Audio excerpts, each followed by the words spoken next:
प्रेरित करना। नाटकीय एक्शन को कैसे निर्मित किया जाए? इस महत्वपूर्ण प्रश्न का उत्तर ढूंढने के लिए हमें एक और बुनियादी सवाल की तरफ लौटना होगा। वह यह है कि आखिर मनुष्य या कोई भी जीव अभिनय क्यों करता है, और फिर जीवित जीव जंतुओं को छोड़िए ज्वालामुखी क्यों फटता है। इसका जवाब यही है कि कोई भी जीवित प्राणी या बेजान चीज़ तभी अभिनय करती है जब वो इसके लिए प्रेरित होती है। इसीलिए अगर नाटकीय एक्शन के निर्माण के कारण जानना चाहते हैं तो उसके पीछे की प्रेरणा को जानना और समझना पड़ेगा।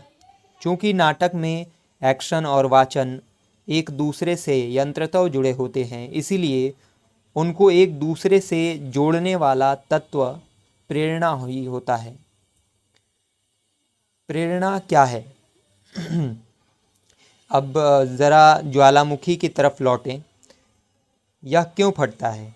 इसीलिए कि इसके उदर पर बढ़ता हुआ दबाव गर्म और उबलता हुआ लावा उगलने लगता है।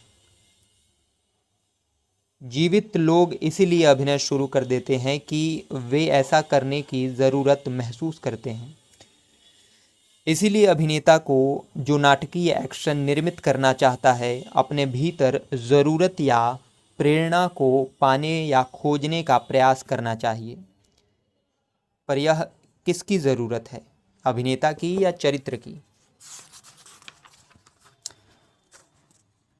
चरित्र महसूस करता है और अभिनेता अभिनय करता है।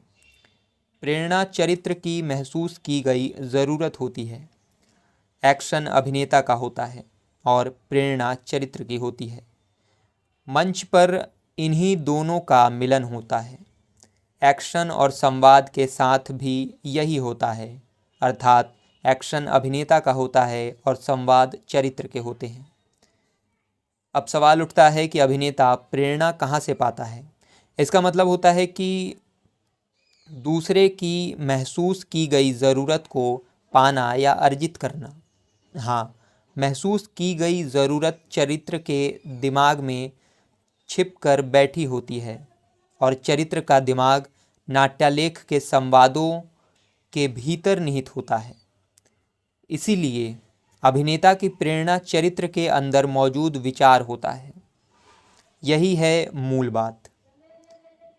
अगर अभिनेता को सही एक्शन का चुनाव करना है तो उसे चरित्र के अंदर के विचार को पकड़ना होगा जो एक्शन को उत्प्रेरित करते हैं।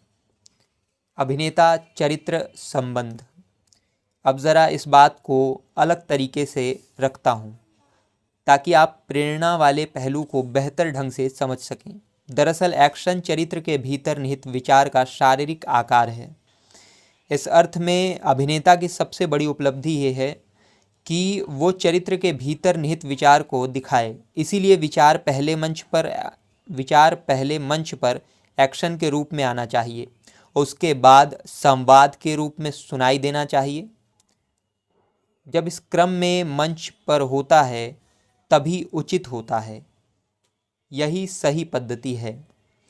एक विचार मंच पर सही तरीके से तब तक अभिव्यक्त नहीं हो सकता जब तक अभिनेता उसे आकार न दे। इस प्रक्रिया में नाटकीय एक्शन विचारपूर्ण एक्शन भी होता है। विचारपूर्ण एक्शन में वो क्षमता है जिसके कारण अभिनेता प्रेम को अभिव्यक्त करते हुए आगे की तरफ झुकता है, गुस्से में पीछे की ओर घूम जाता है, घृणा को अभिव्यक्त करते हुए थरथराने लगता है, गुस्से में चीखता है। और ये सब सही अनुपात में होना चाहिए। इसीलिए विचारपूर्ण एक्शन यंत्रतः एक्शन से भिन्न होता है। विचार एक्शन और वाचन के बीच पूरी तरह से समन्वय स्थापित करना एक अभिनेता के लिए अद्भुत अनुभव है।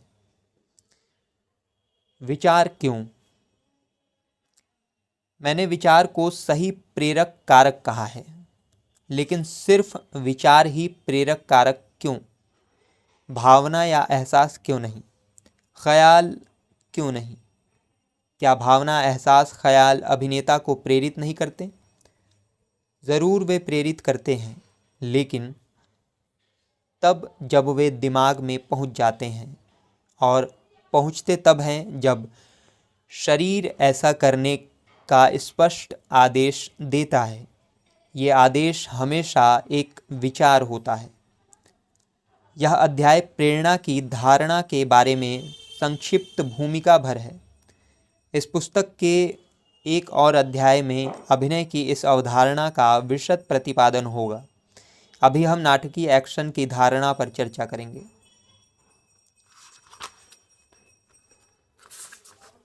अच्छा, ये चैप्टर 3 यहाँ पे कंप्लीट हो चुका है, छोटा सा था। अब इसके आगे जो है नाटकीय एक्शन है, जो कि अगले वीडियो में अपलोड होगा। तो इसको यहीं पे ख़त्म करते हैं।